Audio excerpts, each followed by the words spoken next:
নমস্কার। নিউজ বরাবর স্টুডিও থেকে আমি সঞ্জন কুমার ব্যস্ত। আজ বিশ্ব বন্যপ্রাণী দিবস। 1973 সালের 3 মার্চ জাতিসংঘের উদ্যোগে চুক্তি স্বাক্ষরিত হয়, যা বিপন্ন প্রাণীদের আন্তর্জাতিক বাণিজ্য নিয়ন্ত্রণ করে।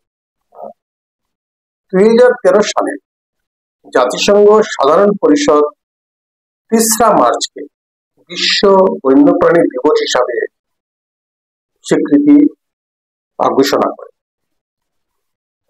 2014 সাল থেকে এই দিবসটি সমগ্র বিশ্বে উদযাপিত হচ্ছে। বিশ্ব বন্যপ্রাণী দিবসের গুরুত্ব অবশ্যই আমাদের প্রত্যেক নাগরিকের জানা দরকার। প্রথমত, বিলুপ্তপ্রায় প্রাণীদের সংরক্ষণে সচেতনতা। দ্বিতীয়ত, প্রাকৃতিক ভারসাম্য বজায় রাখা।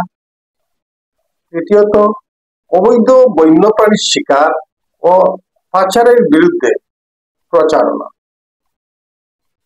চতুর্থ, জলবায়ু পরিবর্তনের প্রভাব মোকাবিলা করা।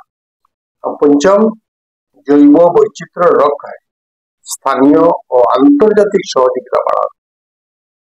আমরা এই দিনটাকে বিভিন্নভাবে উদযাপন করতে পারি, যেমন বিভিন্ন সংস্থার মাধ্যমে হোক বা স্কুল কলেজ বা যে কোনো প্রতিষ্ঠানের মাধ্যমে সচেতনতা কর্মসূচি, সেমিনার বা আলোচনা সভা করে বন্যপ্রাণী সংরক্ষণে প্রতিজ্ঞাবদ্ধ হতে পারে।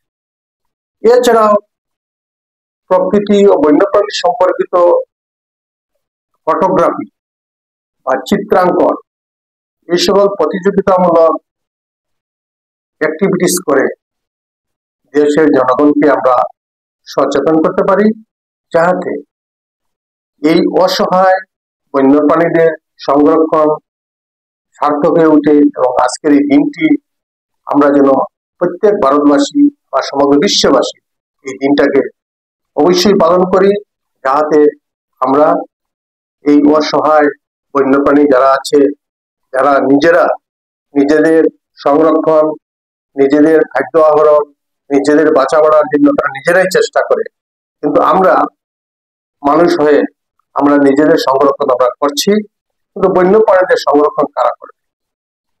তাই এই দিনটাকে আন্তর্জাতিকভাবে স্বীকৃতি দেওয়া হয়েছে। আমরা সবাই মিলে যাতে এই দিনটাকে যথারীতি উদযাপন করি এবং সচেতনতা বৃদ্ধি করে আজকের দিনটাকে সার্থক করে। সবাইকে আজকের মতো নমস্কার জানিয়ে বিদায় নিচ্ছি।